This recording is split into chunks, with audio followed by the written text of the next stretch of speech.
Hello everyone, welcome back to Vlogmas day number 10. Today is going to be a little different, just like it was yesterday with the getting ready with me video, because we're gonna sit down and talk about all the questions that you have for me. Now, a few days ago, I had posted both on the community tab on YouTube and on my Instagram stories. I asked what questions that you had for me that you wanted me to answer, and especially on Instagram, you guys had a ton of questions. YouTube had quite a few too, and so we're gonna sit down and get through as many of those as I can today. Depending on how far I get and how much you guys like the Q&A thing, we can do another one if you want. But I thought we would dive into some of these questions because I thought they were great. There's a mix of like style, mindset, business, personal questions. And so I thought we could dive in. I've got my phone here and I've screenshot all the questions you guys gave me. And yeah, let's jump in. So one question that I had on Instagram, so maybe they don't follow me on YouTube, I don't know, but they said, are you married? So I'm sure most of you know, yes, I am. Sean and I have been married we had our 10th wedding anniversary this past year, and we've been together for 18 years. So yes, I'm married. All right, now the next question came from Creative01. They said, what is one thing you've found to help return to a positive mindset? This is a great question, and I think the first thing is to just be okay that not every day is going to look super positive, or that having the expectation that you're going to be positive 24/7 is unrealistic. It's not actually a problem to have a negative thought. And I think that this is a misconception a lot of people think when you think of manifestation or attracting what you want in life or being positive to strive forward. It is impossible to be positive 24/7. And so people make themselves wrong for having a negative thought. And so I just want to offer that it's okay, and it's not actually a problem that you have a negative spiral one day or in a moment that you have a negative thought. It doesn't mean anything about you and the trajectory of your life. So be okay with that. I find that sometimes negative emotions come up because we've been triggered by something, and I think our body and minds are beautiful in letting us know what we need to heal or look at to make sure that something's not holding us back. So one of the things that I've found helpful over the years, number one is, again, giving myself that grace and knowing that it's okay not to be positive 24/7.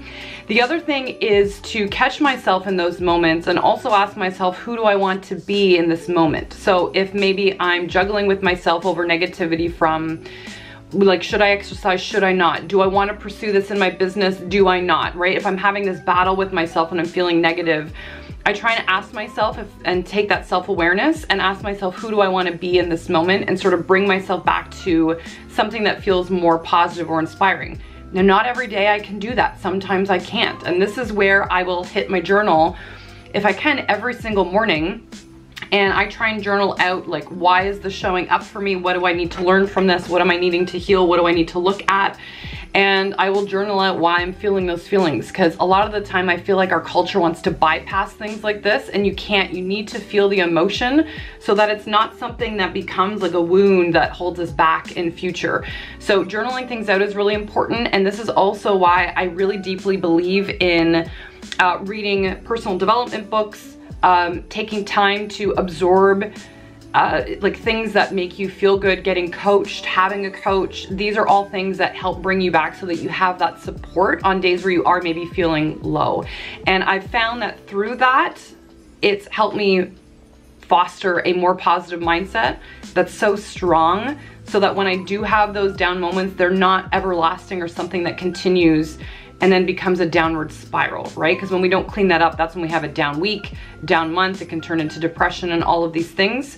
And so, yeah, having that support and catching yourself in those moments, I think, is really important. And then also getting dressed. Getting dressed. There's a reason why when we're feeling crappy or upset or whatever, you put on like the comfy clothes, right? You're kind of nurturing yourself in that way. But getting dressed makes you feel so much better. And that's why I get dressed every day. It just puts a better spin on my life. And I know my successful self, my most positive self, wants myself to do that for me. So I try and, again, be self-aware enough to take steps that I know I will thank myself for later. But it's not a perfect art. So again, don't make yourself wrong if you're having a bad moment. My name is Lydia, says top 3 tips for curating a capsule wardrobe. I feel like I've covered the capsule wardrobe thing to death, and I don't think I will anymore, more than likely on this channel, because I do that more in my Rise Through Style membership. We talk more about everything to do with style, like much more deeply. So I'm gonna direct you to my capsule wardrobe videos. I'll leave some of them linked down below for you guys. And my tips and all the things on how to curate that through modules and all that stuff that I've created is all there for you. So I'm gonna direct you towards that. JL Kavanaugh says, first starting your stylist biz, did people doubt you or think you were crazy / weird and that it wasn't going to work? Oh my God, yes. Especially when I started image consulting rather than personal styling, because they are different. Image consultants deal with behavior, appearance, and communication. Personal stylists just deal with the fashion aspect. So when I very first got into this, image consulting especially was so new. And I would say it's still a newer industry. And so people said like, oh, it's only for the super elite, or no one's gonna use that, or like, this is a hobby, it's never gonna be a job. Even my dad had said that to me. He's like, you don't have a hobby, you have a job. Or I'm sorry, you don't have a job, you have a hobby, my apologies. And it was one of those things that kind of crushed me initially. And, but I realized I don't need someone's approval to move through life in a way that makes me feel good and that allows me to follow my passions. And so I really had to question why I wanted someone's approval and just recognize it doesn't mean anything. Like, it's nice if I have someone's approval, and no, it's not okay if you don't have the your loved ones supporting you. That sucks, admittingly, and that's shifted for me. But I don't need someone's approval to do the things I want in life, and that goes for any business owner. You don't need anyone's approval to do the things that you know are on your heart, or that the people that you're wanting to serve need you for. And so I had to really get deeply rooted in why I was doing something, and that was what carried me forward. You're always gonna have naysayers at every step of the way in your business. Just like every time my business has slightly pivoted and shifted a little bit, there's always been people who are like, oh, I wish you wouldn't do that, or I'd rather you come back to this. Nope, I've evolved, my business has evolved, my desires have evolved. It's fine. So I'm showing that in case any of you are like that too, because you don't need someone's approval. You don't. Someone says, I'm not sure how to pronounce your username, I'm sorry, but they said, when is your next personal stylist training? So my next personal stylist training will be at the beginning of February. So typically around the end of January is when I launch it for registration. I will also have training for color analysis training for those of you that want to offer it as a service or as part of your personal stylist offerings, or if you're someone that just wants to get into color analysis and you want to know how to do that for people. I will also be offering a training for that, as well as my business program, The Aligned Empire, which deals with growing your business, scaling your business, hitting your first 6 figures, and really tapping into something that feels like you can build an empire on, that feels good to you, that allows you to go into media and serve all the other people that you want to do, because those are all things I've tackled in my business and career so far. I'm gonna give you the blueprint and how you can do this on your own in a way that feels good to you, so that you can create a business you love as well. So this is something that stylists get involved in, life coaches, other business owners, and I would love to have you part of that process as well. So I will leave the link for all of those 3 things down below, and you guys can check it out and sign up for the waiting list if you are interested in that. Those will all be at the top of the new year for those that are interested in that. Love Films Attic says, where do you see your business going in the next 5 years? That's a great question. I'm currently in a transition phase where I'm trying to see my vision, which I have and I've always tapped into, but it's starting to shift a little bit. I do see myself helping women more on the rising piece, whether that's through coaching and mentoring, helping stylists with their businesses, more stylists get out into the world so that they can help women the way that I have and be able to serve them through style and feeling good and feeling beautiful and tapping into their next level self. I want to do more of that, and I want to continue growing my membership, Rise Through Style. And again, this is going to focus more on, yes, the style piece, but largely tapping into that rising part. So manifesting, being your best self, how to curate more confidence for yourself, how to grow as a woman, how to tap into that feminine energy and feel more like the best version of yourself, and then using also style as a tool to help bring those beautiful things into your life strategically and with empowerment and a fire lit in your soul.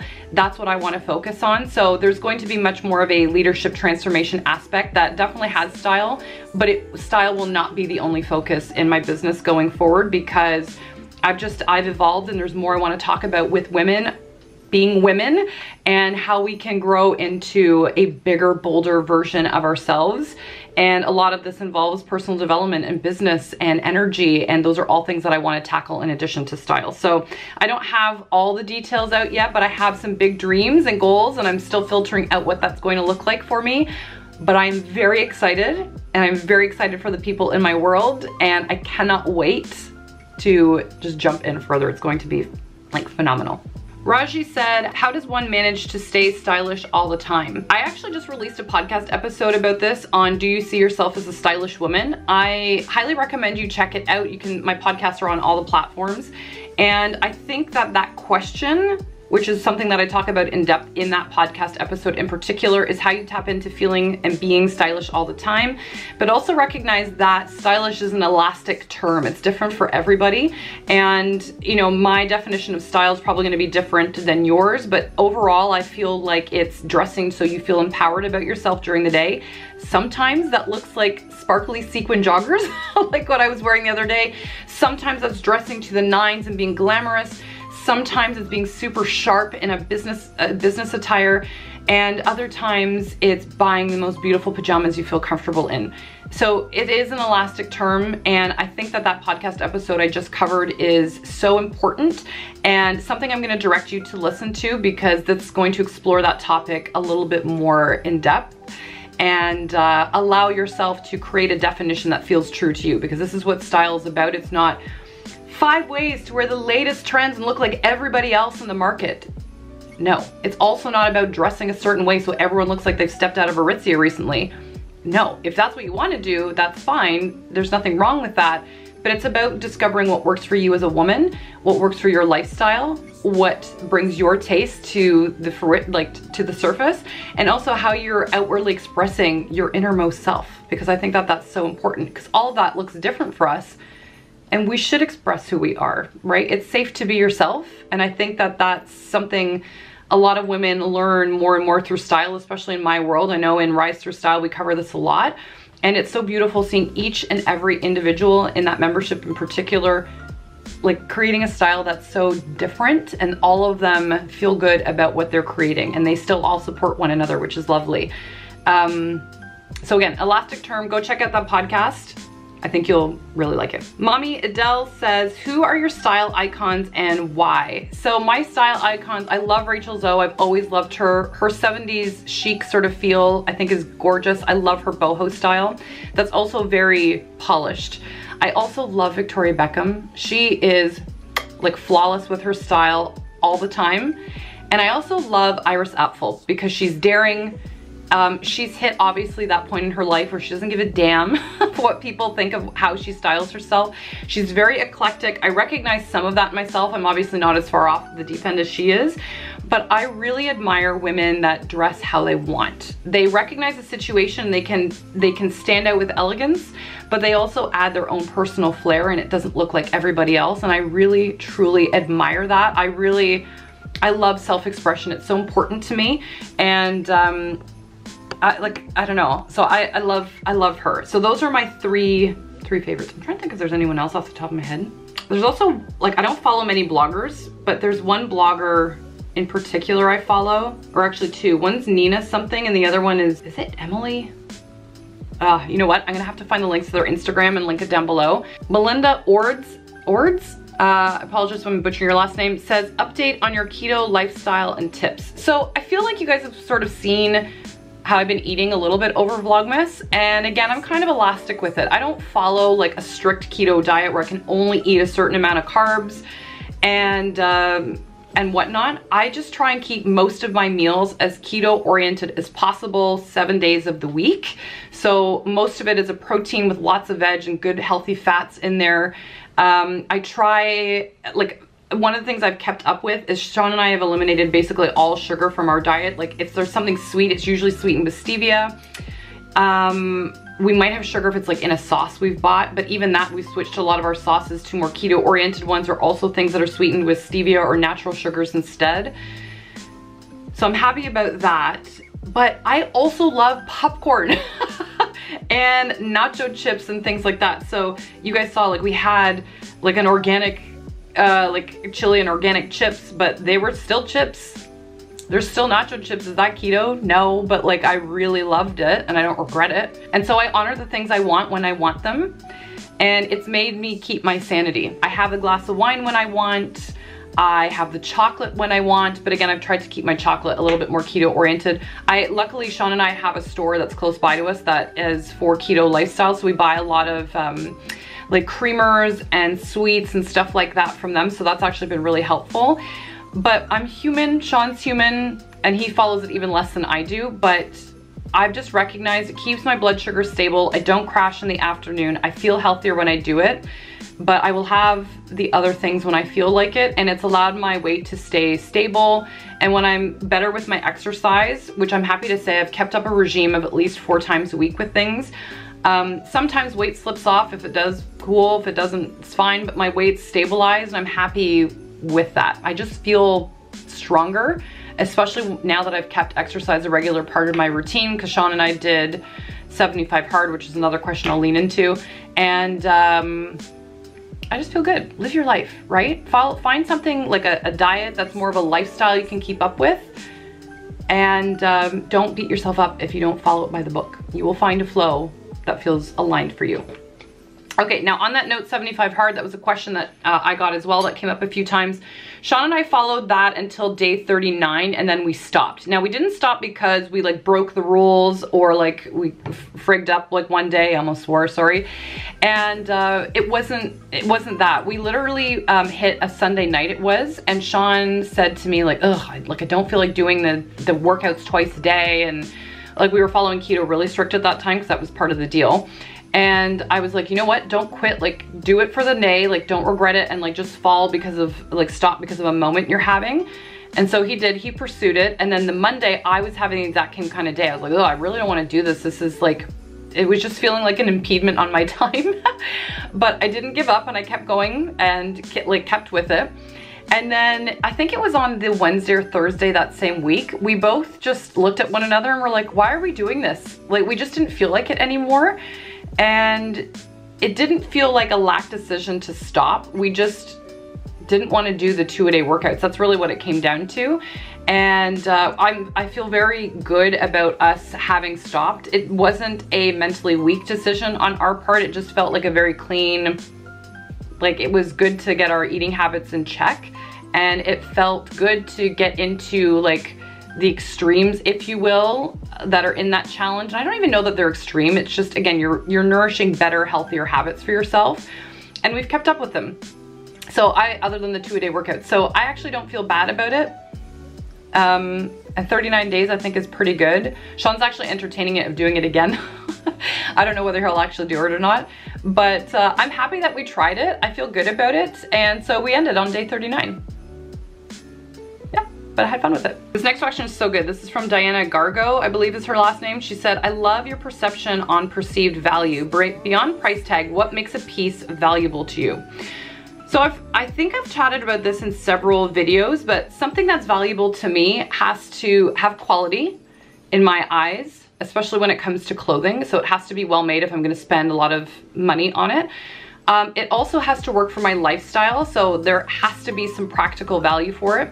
I also have to be obsessed with the item, like love, love, love the item, and can think of multiple outfits with it, and know that it's going to be something that I use as a regular part of my style.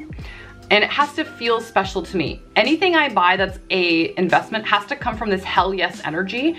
If I'm wavering on it, if I feel like I'm buying from a place of lack, if I feel like I'm buying it because it's a trend that's available and everyone's kind of getting into it right now, To me, that's a lack mentality, and I'm not channeling my own worth and what I like for my style, and that's when I'll put the card down or whatever and not purchase that piece. But values, again, it's an elastic term, and what people think is valuable sort of stretches, right? But for me, for an investment piece, I just want to know something's going to stand long term and that I love it, and that it's going to do something for me and help me kind of level up. So even when I'm investing in programs or coaching or anything like that, I don't look at it as money lost. I'm gaining knowledge, value, support, and I know that especially with coaching and programs, it's going to help me level up and make more money.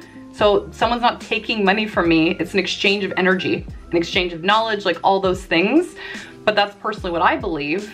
And I know not everyone necessarily feels that way, but I think if you're looking to up level in life, I believe there's an energy behind clothing. Dr. Heidi Yellen does a lot of research behind this too, which is fabulous, but clothing comes at a vibration, and better quality clothing is a higher vibration. So I rather would save more and buy far less than get a bunch of low-end clothing that nowadays they're finding out is like toxic and all sorts of stuff, and just feel like a little bit more energized by the clothing because it feels special to me. And so I just encourage all of you to like tap into what feels like value to you and ask if you're buying from a place of scarcity or hell yes energy, because often it can be very enlightening as to why you're buying something, which is kind of cool. Okay, the next question is from Erin. She said, what is your current morning routine for work days? How has that changed over time? What are some of the things that helped you find what works best for you? So for me, my morning routine is fairly set. Some of it changes a little bit, but for most part I'm pretty, I don't want to say strict because it's something I genuinely enjoy. So I wake up in the morning. If it's a workout day, that is the very first thing that I do, because if I don't get it done in the morning, it's not happening. So I'll either go for a run, a walk, or hop on my Peloton or do a workout that's on my Peloton. After I've done that, I shower, and then I will go downstairs, and I usually put on some kind of sound therapy, and I will meditate for at least 10 to 15 minutes, try and like visualize what I'm wanting for myself in life, just getting quiet with myself, because oftentimes, you know, we sort of drown out our inner voice, which is what gives us guidance throughout our life, and helps us tap, I believe, to the divine. So I like to get quiet. And then from there, I brew coffee, I journal, I ask myself a question. So it's not a Dear Diary situation. It's more questions to help me dig into the self a little bit more and tap into how I'm feeling, what I need to work on, things like that. And then I normally pull a card, whether it's an oracle card, a tarot card, something like that, and journal a little bit on that. And then I will read a personal development book of some kind, and depending on how much time I have that morning, I will read for, I'd like to say, at least 30 minutes, sometimes an hour. And I know this can sound like a lot, but I do get up earlier to allow myself that time before work. And my morning routine is so important to me. So it's rare that I will nix it unless I've got a crazy day coming up, which I think I expressed earlier in Vlogmas. But I try for most part to keep grounded with my routine, because it's something that I heard successful people do so long ago, and now I understand why. If I didn't have that, my life would feel so much more chaotic, because it's so rare we all fill into ourselves before giving out to others, and that gives me my sanity for the day, so that I'm grounded in why I'm doing things I'm doing, my purpose, you know, things that I know I need to work on, things that I'm striving for, and it fills my cup, so I feel good before I give out to other people through social or my clients or whatever that might look like. And yeah, it just feels like such a fun vibe. Like I like incense, I have like nice moody lighting. It's just so much fun. I love it. It's honestly, it's like my favorite part of the day. And I think it's just because it nourishes me and fills my cup a little bit more. But it's rare that it, you know, doesn't quite look like that. Sometimes, like, again, not every day is perfect, but in a perfect morning routine world, like those are all the things that I cover every single morning. And that's what makes me feel good. And the very last question that a couple of you asked was, how is Charlie? You guys remember us saying he had issues last year. So Charlie has a blood condition where his blood doesn't clot quite well. And so he never got fixed because of that, because they were talking about needing to do blood transfusions if he did something like that. And I just thought, you know what, like, no, I'm not putting him through like that risk. And honestly, like I know a lot of people say like fixing a dog calms them down. I literally haven't found any difference between our other dogs and Charlie with not fixing him. And the more I've kind of researched like leaving dogs intact, because that was new for us. We'd always done it in past with our dogs. The more I've realized like how important it is for their health to have like those hormones and help their bone density and just their growth and development with their muscles to have those hormones, which makes sense because as humans we need those too. And so I'm actually happy that we haven't gotten him fixed. And he's been, I know that can be a little controversial maybe, but I'm happy with it. He seems happy. We've had some dental stuff done for him that he needed to. And so that made me a little bit nervous because obviously that deals with the blood as well. But they said it was a little bit less risky. And so anyway, he came out of that with flying colors, but I'm not gonna open up his abdomen and like do all of that with him being potentially very high risk. So he's good. He's a thriving little guy. He's spastic as ever. And we've just really been adamant about his training. Not every day is perfect, obviously. I feel like you always have to continue training your dogs, no matter what their age.